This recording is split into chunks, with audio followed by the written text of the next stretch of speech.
नमस्कार साथियों, आज हम लोग सीड टेक्नोलॉजी के सीरीज में बात करेंगे आगे। हाइब्रिडेशन क्या है, हाइब्रिड सीड या F1 सीड क्या है, हाइब्रिड वीगर क्या है, history of hybrid Uyghur breeding या हेट्रोसिस ब्रीडिंग क्या रही है, ऑब्जेक्टिव ऑफ हेट्रोसिस ब्रीडिंग क्या है। इन 4-5 सब पॉइंट्स पे पूरे टॉपिक को कवर करने का प्रयास करेंगे। चलिए बात करते हैं, हाइब्रिडेशन क्या है।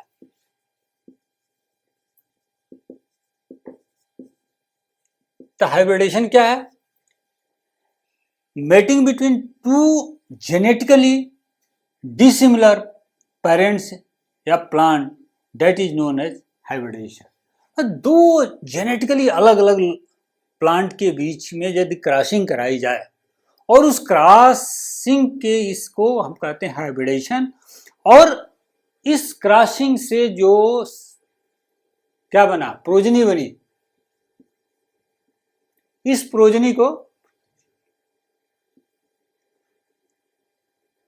क्या कहते हैं? हाइब्रिड सीड, हाइब्रिड सीड या F1 सीड। क्लियर? ये जो डिफरेंट, हाँ देखिए इसको फोटोग्राफ से भी हम समझने का प्रयास करते हैं। एज्यूम करिए कि एक मक्का का एक लाइन ए है, एक पेरेंट ए है, इनब्रीड ए, इनब्रीड बे। इसमें कोई स्पेसिफिक कैरेक्टर है, हो सकता है डिजीज टॉलरेंट हो, इसमें स्पेसिफिक कैरेक्टर है हाई यील्डिंग है। साइंटिस्ट या ब्रीडर चाहता है कि दोनों कैरेक्टर को मिक्स किया जाए, तो इसके लिए दो डिफरेंट लाइन यूज किया और एक को फीमेल पेरेंट के रूप में यूज किया। जिसको फीमेल पेरेंट के रूप में यूज किया उसका जो है जो मेल फ्लावर है जो उसको उसने रिमूव कर दिया, डिटेसल्ड कर दिया, और इस बी को मेल पेरेंट यानी पॉलन पेरेंट के रूप में यूज किया। तो इसका ये मेल फ्लावर रहने दिया, मेल फ्लावर पॉलिनेट किया फीमेल फ्लावर को और इससे बनी एक अलग अगली जनरेशन की सीड या ग्रेन, इसको कहते हैं F1 सीड या सिंगल क्रॉस हाइब्रिड। तो इसी को कहा जाता है हाइब्रिडेशन एंड हाइब्रिड सीड। ये जो हाइब्रिडेशन है ये दो तरीके से आते हैं, इंटर वैराइटल हाइब्रिडेशन और डिस्टिंक्ट हाइब्रिडेशन। यदि दो वैरायटी के बीच में सिंपली दो वैरायटी, मक्का की दो वैरायटी को लिया, व्हीट की दो वैरायटी, राइस की दो वैरायटी या किसी भी क्रॉप की दो वैरायटी को लिया, दोनों के कैरेक्टर आपको डिस्टिंक्ट कैरेक्टर लग रहे हैं और उनको आपने इनब्रीडिंग कर कर स्टेबलाइज कर दिया और उनके बीच में जो क्रॉस बनाते हो तो इसको कहते हैं इंटर वैराइटल हाइब्रिडेशन। लेकिन कई बार डिस्टिंक्ट हाइब्रिडेशन मतलब वैरायटी से ऊपर, आप किसी भी प्लांट की जब साइंटिफिक क्लासिफिकेशन लिखते हो तो कहाँ से चालू करते हो? किंगडम से चालू करते हो और लास्ट में क्या आते हो? जीनस। किंगडम से चालू करते हो, किंगडम डिवीजन से चालू करते हो और लास्ट में जाते हो जीनस और स्पीसीज। स्पीसीज से नीचे आती है वैरायटी। तो जब दो वैरायटी के बीच में, डिस्टिंक्ट वैरायटी के बीच में क्रॉस हो तो उसको क्या कहते हैं? हाइब्रिडेशन के दो, हमने कहा ना दो कैटेगरी का हाइब्रिडेशन हो गए। पहला हो गया इंटर वैराइटल, तो जब स्पीसीज के नीचे वैरायटी, जब दो वैरायटी के बीच में क्रॉसिंग हो तो इंटर वैराइटल। और दूसरा हो गया डिस्टिंक्ट हाइब्रिडेशन। अब डिस्टिंक्ट हाइब्रिडेशन क्या है? डिस्टिंक्ट हाइब्रिडेशन भी दो तरीके के हो गए। जब दो स्पीसीज के बीच में क्रॉस बना है, ये डिस्टिंक्ट हो गया, मतलब थोड़ी उसकी भिन्नता थोड़ा हायर डिग्री पे चली गई। अभी तो केवल वैराइटल लेवल पर डिस्टिंक्ट था, टू जेनेटिकली डिफरेंट, अब ये स्पीसीज लेवल पर आ गई। तो जब दो स्पीसीज के बीच आप हाइब्रिड बनाते हो तो कहते हैं इंटर स्पेसिफिक हाइब्रिडाइजेशन। आज जब दो जीनस के बीच में हाइब्रिड बनाते हो तो कहते हो आप इंटर जेनेरिक हाइब्रिडाइजेशन। हाँ, क्या पूछा आपने? किस लेवल पर हाइब्रिड बनते हैं? बिल्कुल बनते हैं साहब, आपको बताते हैं, एग्जाम्पल बताते हैं। ये केवल थ्योरेटिकल पार्ट नहीं है, वैराइटल लेवल पर हाइब्रिड तो आप काफी देखते हो। जनरली आप बाजार में देखते हो, खासतौर पर वेजिटेबल, मेज, राइस सब में देखते हो। लेकिन बहुत कॉमन इंटर स्पेसिफिक हाइब्रिड है। आपने खच्चर का नाम सुना? म्यूल।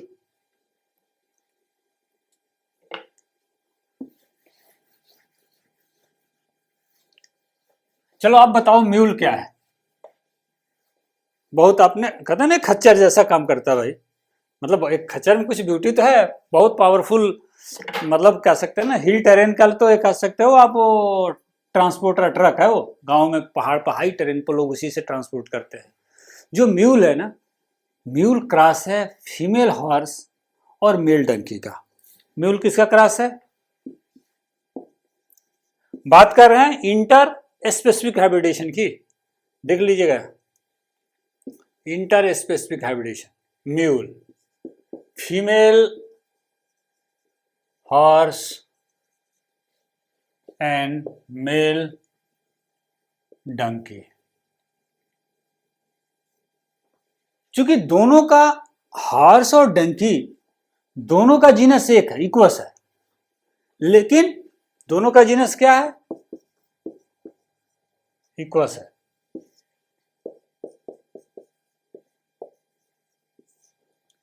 लेकिन दोनों की स्पीसीज अलग अलग है। हॉर्स का स्पीसीज है कैवलस और डंकी का स्पीसीज क्या है? एसिनस।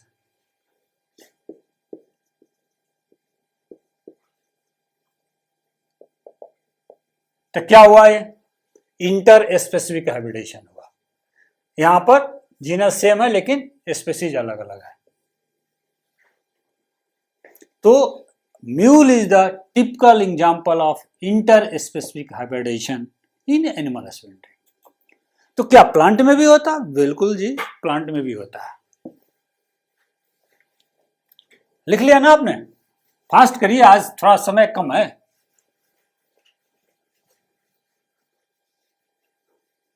किनो का नाम आपने सुना है? किनो खाया है यार, हमने सब ने किनो खाया है। जाड़े के दिनों में कई बार तो ऑरेंज के नाम पर ना, नारंगी के नाम पर वो दुकानदार हमें किनो ही पकड़ाता है। किनो पंजाब, हमारा इंडिया का पंजाब हो और पाकिस्तान का पंजाब हो, किनो प्रोडक्शन के लिए फेमस है। किनो one of the juicy and sweet taste का सिट्रस कैटेगरी है। किनो किसका क्रॉस है?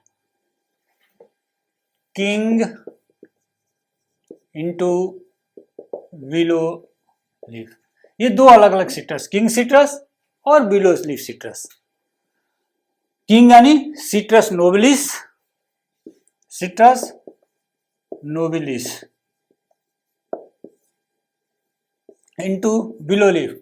विलो लीफ मतलब सिट्रस, बताओ, सिट्रस तो जीनस तो सेम रहेगा ना। अभी हम क्या बात कर रहे हैं? अभी इंटर स्पेसिफिक हाइब्रिडेशन है, तो जीनस तो बदल ही नहीं सकता। बदलेगा क्या? स्पेसीज। तो सिट्रस डिलीशियोसा, सिट्रस डिलीशियोसा। यानी आप ये कह सकते हो it is a hybrid, inter specific hybrid. और कह सकते हैं ये वर्ल्ड का एक, कह सकते हैं बहुत बड़ा कंट्रीब्यूशन है। हार्वर्ड बी फ्रॉस्ट करके एक साइंटिस्ट थे कैलिफोर्निया यूनिवर्सिटी के, सिट्रस, उनका सिट्रस रिसर्च स्टेशन है, वो उसका कंट्रीब्यूशन है। आज पूरे आप इंडिया पाकिस्तान इसको एंजॉय कर रहा है। ये हार्वर्ड यूनिवर्सिटी के फ्रॉस्ट साहब, हार्वर्ड बी फ्रॉस्ट। अच्छा लिख दें, बी फ्रॉस्ट।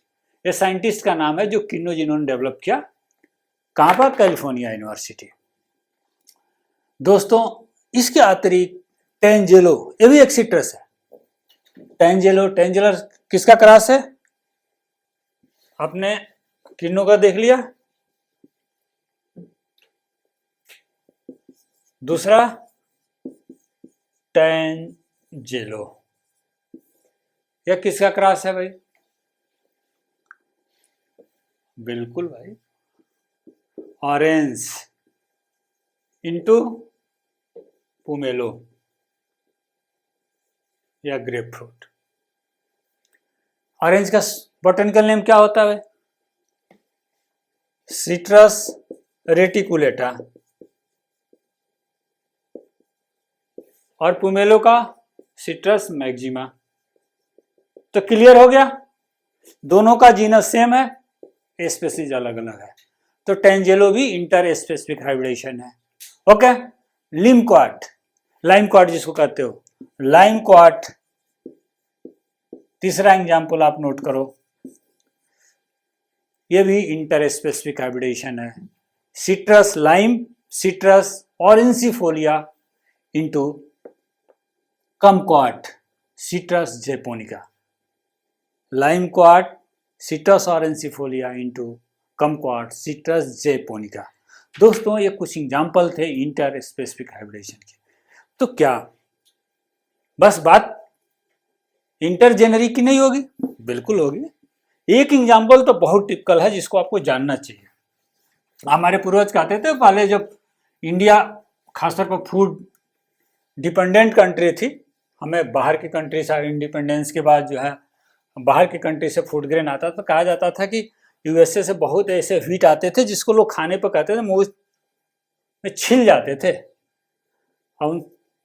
अब तो पूर्वज नहीं रहे, जो हम लोग बचपन में तो हमारे दादा वगैरह लोग बताते थे।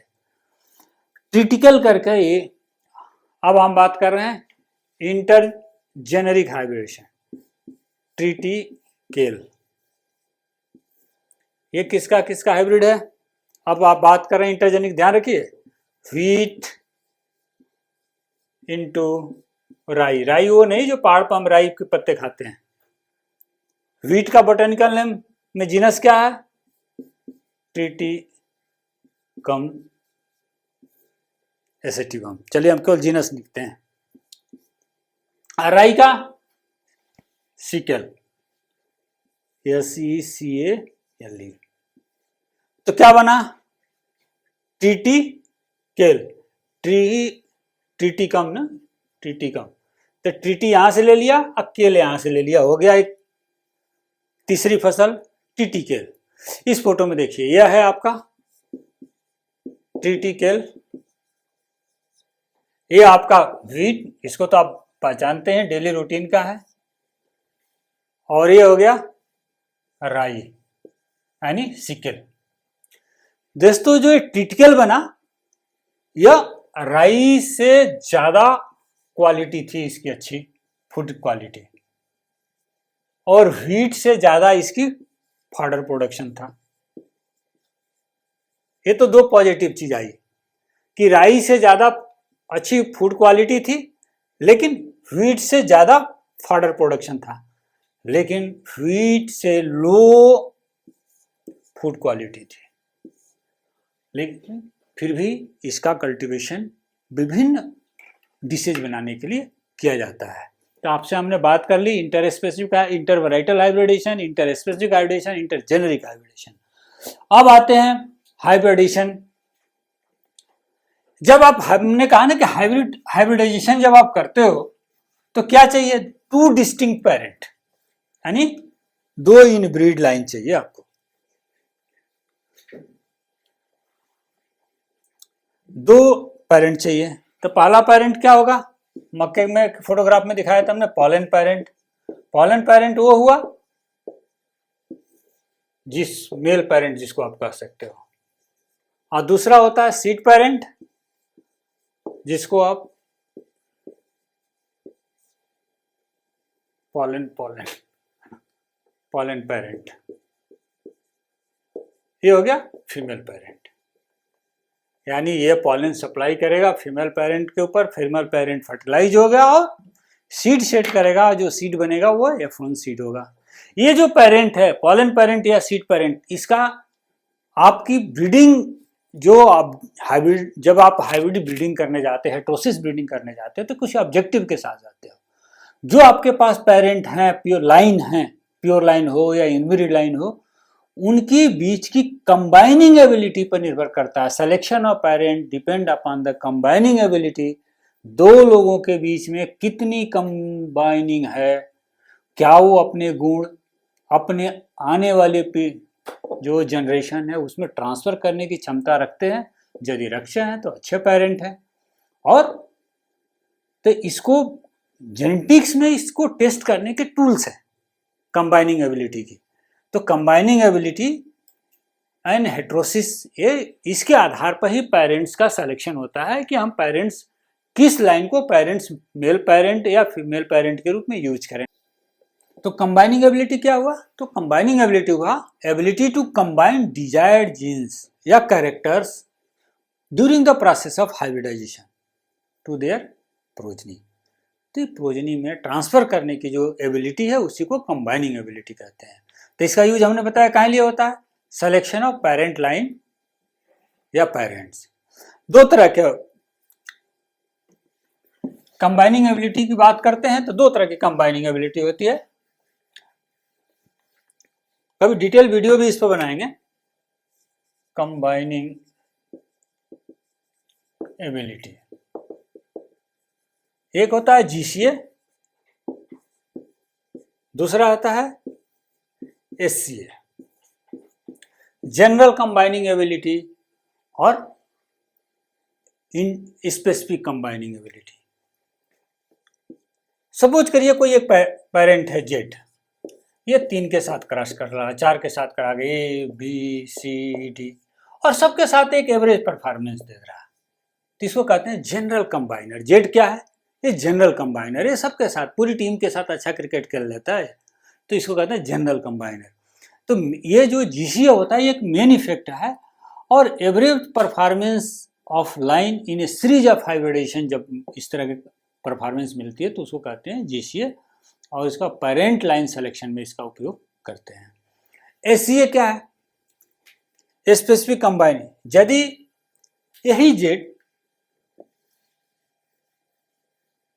इस तरह का बिहेवियर न दे, ए बी के साथ तो एवरेज परफॉर्मेंस दे रहा, लेकिन सी के साथ एक्स्ट्रा ऑर्डिनरी परफॉर्मेंस दे रहा, डी के साथ फिर जनरल परफॉर्मेंस दे रहा, एवरेज परफॉर्मेंस दे रहा, तो इसको कहते हैं ये जो जेड है अगर ऐसा करता है तो उसको कहते हैं कि स्पेसिफिक कंबाइनिंग एबिलिटी है इसके पास, ये एक पर्टिकुलर कॉम्बिनेशन में बहुत बेटर परफॉर्मेंस, तो इसको कहते हैं interaction effect, dominance, over dominance, P stasis, और इसका उपयोग किस में करते हैं? हाइब्रिडाइजेशन प्रोग्राम में करते हैं। तो दोस्तों, जब आप कंबाइनिंग एबिलिटी के टूल्स का यूज कर दो बेटर पेरेंट्स का चयन कर लेते हैं, तब उनके परफॉर्मेंस में जो इजाफा, इंप्रूवमेंट आता है, यानी इसको कहते हैं हाइब्रिड विगर। यानी अगला शब्द है हाइब्रिड विगर या हेट्रोसिस। तो हाइब्रिड विगर, हेट्रोसिस या आउटब्रीडिंग इनहांसमेंट, ये क्या है? तो improvement of any biological quality in hybrid progeny after the hybridization, that is known as hybrid vigour या हेट्रोसिस। ये क्यों होता है? Due to the mixing of genetic contribution of parent. दोनों पेरेंट के जेनेटिक कंट्रीब्यूशन जब मिक्स होते हैं तो इस तरह के परफॉर्मेंस देखने को मिलते हैं। अगर हम पूरे हाइब्रिड या हेट्रोसिस ब्रीडिंग की बात करें तो अगर हिस्ट्री इसकी देखना चाहें कि इसका दौर कब से स्टार्ट हुआ, कहा जाता है कि 1860 से इसका दौर की स्टार्टिंग ग्रेगर जॉर्ज मेंडल के रिसर्च के बाद हुआ। ग्रेगर जॉर्ज मेंडल एक ऑस्ट्रियन मॉन्क थे और उनका एक शौक था, एक हॉबी थी। उन्होंने करीब 7 different distinct character of P, मटर जिसको आप कहते हो ना, मटर के डिफरेंट कॉम्बिनेशन में उन्होंने हाइब्रिड बनाए। ड्वार्फ मटर, टाल मटर, pod character, seed character, flower colour characters, इस तरह से बहुत सारे कैरेक्टर, 7 डिस्टिंक्ट कैरेक्टर यूज किया था। और एक लंबे रिसर्च के बाद उन्होंने पेपर पब्लिश किया। अनफॉर्चुनेटली उस समय उसको scientific community, world scientific community ने रिकॉग्नाइज नहीं किया, लेकिन 1900 के आसपास, 1900 में नॉट, यह मेंडल साहब का रिसर्च रिसर्च हुआ। और जब 2 साइंटिस्टों ने मिलकर इसको रिसर्च किया तब इसको पूरे वर्ल्ड ने रिकॉग्नाइज किया। और कहा जाता है कि मेंडल्स लॉ ने के मेंडल डिस्कवरी, जो रीडिस्कवरी ऑफ मेंडल्स लॉ थी, उसके बाद हेट्रोसिस ब्रीडिंग की कहानी को वर्ल्ड ने रियलाइज किया और स्टार्ट हुआ। ये हेट्रोसिस शब्द जो है सबसे पहले कब यूज हुआ? 1914, सल नामक एक साइंटिस्ट है, इन्होंने दिया था हेट्रोसिस। हमने कहा हेट्रोसिस क्या है। एक सल साहब का उस समय जो हेट्रोसिस वर्ड जो दिया था, कब कहाँ लिए दिया था, उन्होंने कहा था जो हेट्रोजाइगोसिटी के कारण एक अपवर्ड एक्सप्रेशन देखा, यानी एक्स्ट्रा ऑर्डिनरी एक एक्सप्रेशन हेट्रोजाइगोसिस के कारण देखा, उसको शॉर्ट फॉर्म में उन्होंने हेट्रोसिस कहा। तो ये भी एक तरह से कह सकते हो हेट्रोसिस, जो हेट्रोजाइगोसिटी है वो ड्यू टू हाइब्रिडेशन होती है, और उस हाइब्रिडेशन के कारण जो एक्स्ट्रा ऑर्डिनरी या अपवर्ड एक्सप्रेशन है उसका शॉर्ट टर्म में सल साहब ने हेट्रोसिस कहा। हेट्रोसिस ब्रीडिंग को अगर कमर्शियल लेवल पर किसी कंपनी ने यूटिलाइज करने का प्रयास किया तो कौन सा किया, पायनियर हाइब्रिड, पायनियर हाइब्रिड, ये यूएसए की कंपनी है। कहा जाता है इस कंपनी को भी 1926 में एक प्रोग्रेसिव फार्मर ने स्टार्ट किया था। ये फर्स्ट कॉर्न सीड कंपनी थी जो हाइब्रिड विगर का एक्सप्लोइटेशन के या यूटिलाइजेशन का प्रयास किया। ऐसे कॉर्न की जो फर्स्ट हाइब्रिड है वो क्या है, बर्लिमिंगडेंट। वेरी गुड भाई, बर्लिमिंग नहीं दिखाई दे रहा, चलिए नहीं दिखाई दे रहा, इधर लिखते हैं।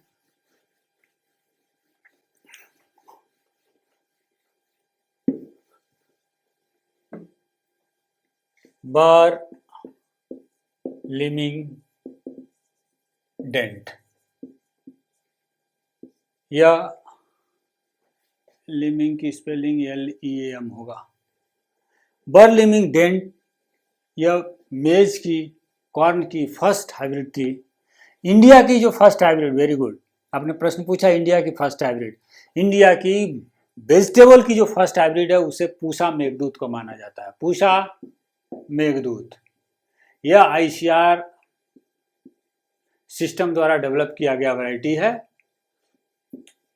ICAR, Indian council of agriculture research station द्वारा।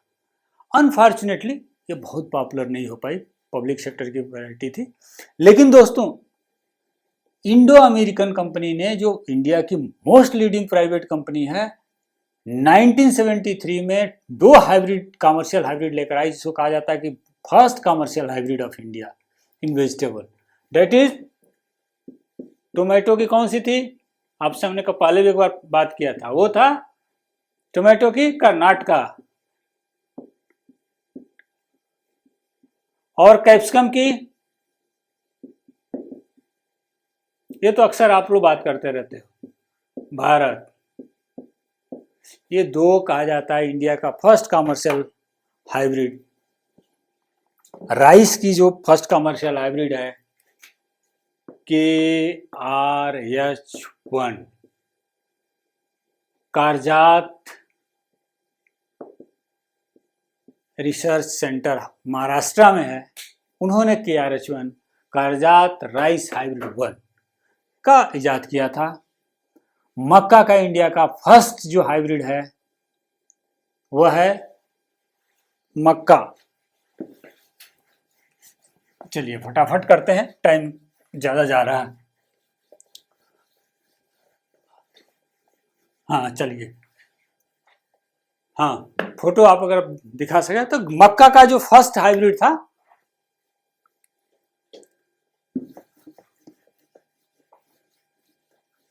मक्का का फर्स्ट हाइब्रिड क्या था, गंगा वन।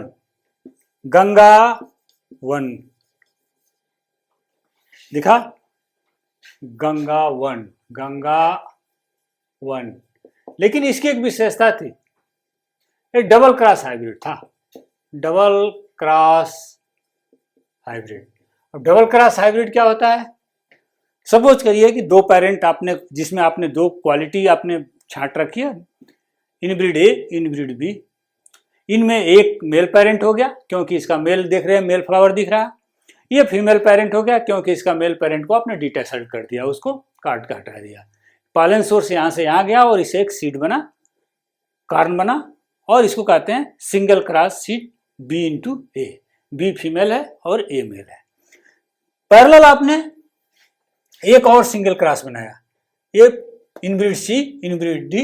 इनब्रीड सी फीमेल के रूप में यूज हुई क्योंकि मेल को आपने डिटेसल कर दिया, और इनब्रीड डी में देखिए मेल फ्लावर है तो मेल पेरेंट के रूप में यूज हुआ। तो ये मेल पेरेंट, ये फीमेल पेरेंट, और दोनों के क्रॉस से सिंगल क्रॉस सीड बना। इसका जो कारण था वो सिंगल क्रॉस सीड होगा, CD, मतलब इसके कैरेक्टर दोनों के कैरेक्टर आए। सेकेंड ईयर में साइंटिस्ट ने क्या किया, ये जो सिंगल क्रॉस BA है इसको सोइंग करी इसके सीड को, और CD यानी जो सिंगल क्रॉस था इसके सीड को सोइंग करी, और जो BA है उसको एज ए क्या यूज किया, फीमेल पेरेंट, मेल को उसने डिटेसल कर दिया, और इसको यूज किया किसको, CD को मेल पेरेंट के रूप में। क्या देखिए मेल फ्लावर लगे हुए हैं, और इसके पॉलन से इसे पॉलिनेट किया, और इस पॉलिनेशन के बाद जो कार्न बना देखें तो इसमें डबल क्रॉस हाइब्रिड बना, BA इंटू CD, तो इसी को कहते हैं डबल क्रॉस हाइब्रिड। और इंडिया का first hybrid Ganga one 1961 double cross hybrid. बात आती है कि ऑब्जेक्टिव क्या है, ये सारे ब्रीडिंग का ऑब्जेक्टिव क्या है। दोस्तों मैं संक्षिप्त में फटाफट, जो भी समस्याएं आपके फार्मिंग की है उसको समाधान करने के रास्ते तलाशना ही ब्रीडिंग का ऑब्जेक्टिव है। पहली हमारी समस्या क्या होती है जब हम खेती करते हैं, बायोटिक स्ट्रेस, यानी ऑब्जेक्टिव ऑफ हेट्रोसिस ब्रीडिंग की बात कर रहे हैं। आप लिखते जाइए, अगर हम लिखते जाएंगे तो बहुत टाइम लगेगा। हेट्रोसिस ब्रीडिंग के ऑब्जेक्टिव क्या है, पहला है बायोटिक स्ट्रेस, मतलब जो लिविंग ऑर्गेनिज्म का क्या हो सकता है, इंसेक्ट, डिजीज में भी फंगल, वायरल, निमेटोड, कुछ भी, वीड, ये बायोटिक स्ट्रेस। आप जानते हो 50 to 80% हमारा प्रोडक्शन का जो रिडक्शन है वो बायोटिक स्ट्रेस के कारण होता है। 34% प्रोडक्शन लॉस होता है वीड के कारण, 18% प्रोडक्शन लॉस होता है इंसेक्ट के कारण, ये एक जनरल एस्टिमेशन है, और 16% प्रोडक्शन लॉस होता है डिजीज के कारण। क्या ऐसा वैरायटी डेवलप कर सकते हैं कि इसमें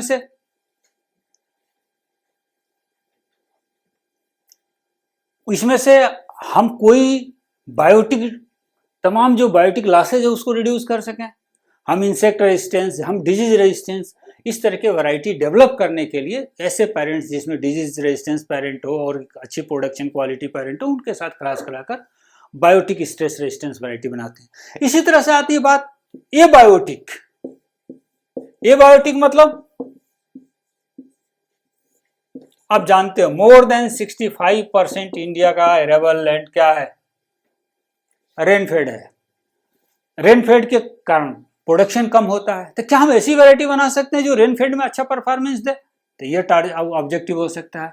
इंडिया का एक बहुत बड़ा हिस्सा बिहार का रेनी सीजन में क्या होता है, वाटर लॉक्ड हो जाता है। ईस्टर्न यूपी का बहुत बड़ा हिस्सा वाटर लॉक्ड हो जाता है, तो क्या वाटर लॉगिंग रेजिस्टेंस या वाटर लॉगिंग टॉलरेंट वैरायटी बना सकते हैं राइस का। या साल्ट अफेक्टेड सॉइल, ये उत्तर प्रदेश में एक बहुत बड़ा सिग्निफिकेंटली एरिया है जो साल्ट से प्रभावित है, तो क्या उसके लिए कुछ ऐसी वैरायटी का इजाद किया जा सकता है। तो ये सारे उद्देश्य हो सकते हैं। और क्या उद्देश्य सकता है, प्लांट साइज। आप जानते हो अगर आपको हमारे यहाँ जो हम सामान्य तौर पर मैंगो लगाते हैं 1 हेक्टेयर में 100 प्लांट, एप्पल 1 हेक्टेयर में 200 प्लांट, आप कभी देखना high density, ultra high density 1000 of plant लगते हैं। तो क्या करते, ऐसी ब्रीडिंग टेक्नोलॉजी यूज की जाती है कि प्लांट की साइज घटे, यानी प्लांट की साइज को रेगुलेट करने के लिए भी इस ब्रीडिंग टेक्निक का यूज किया जा सकता है। क्वालिटेटिव ट्रेड्स, क्वालिटी से क्वालिटेटिव ट्रेड में क्या हो सकता है, मतलब क्वालिटी में क्या आता है, taste, nutritional value, colour, TSS, sugar, seedlessness, pulp का मात्रा ज्यादा होना। अब ऐसी मैंगो सीड छोटा और पल्प भरा हुआ दशहरी खाकर एकदम मस्त हो जाओगे। तो दोस्तों ये तो सारे बात रही क्वालिटी की। क्वांटिटेटिव, आपको यील्ड बढ़ाना है, production, productivity, size of grain, size of fruit, number of fruit, vegetative part की प्रोडक्शन ज्यादा करना, ये सारे हमारे उद्देश्य हो सकते हैं। प्रोसेसिंग इंडस्ट्री की अपनी अलग रिक्वायरमेंट है, उनको प्रोसेस्ड वैरायटी के लिए उनके हिसाब से, उनके जो रिक्वायरमेंट के उसके हिसाब से वैरायटी डेवलप करने में हाइब्रिड, ये जो हमारी हेट्रोसिस ब्रीडिंग यूज की जा सकती है। सेल्फ लाइफ, मेजोरिटी ऑफ जो हमारी वेजिटेबल और पेरिशेबल होने के नाते बहुत बड़ा एरिया, 50 टू करीब अप टू 50%, 30 टू 40% के आसपास हमारा लॉसेज है, वो रिड्यूस किया जा सकता है अगर हमारे पास सेल्फ लाइफ लंबी वैरायटी आ जाए। अर्लीनेस, जल्दी जल्दी अगर हमारी फसल तैयार हो जाए, अगर हम 10 दिन भी उसके ड्यूरेशन को घटा देंगे तो हमें आगे के फसल बोने के लिए हमें समय मिलेगा, क्रॉप इंटेंसिटी बढ़ेगी, देश का प्रोडक्शन बढ़ेगा। दोस्तों हमने फटाफट जल्दी जल्दी कोशिश किया पूरी कंसेप्ट को, हाइब्रिड क्या है, हाइब्रिडेशन क्या है, डबल क्रॉस क्या है, जर्नी ऑफ हाइब्रिड ब्रीडिंग क्या है और ऑब्जेक्टिव ऑफ हाइब्रिड ब्रीडिंग की।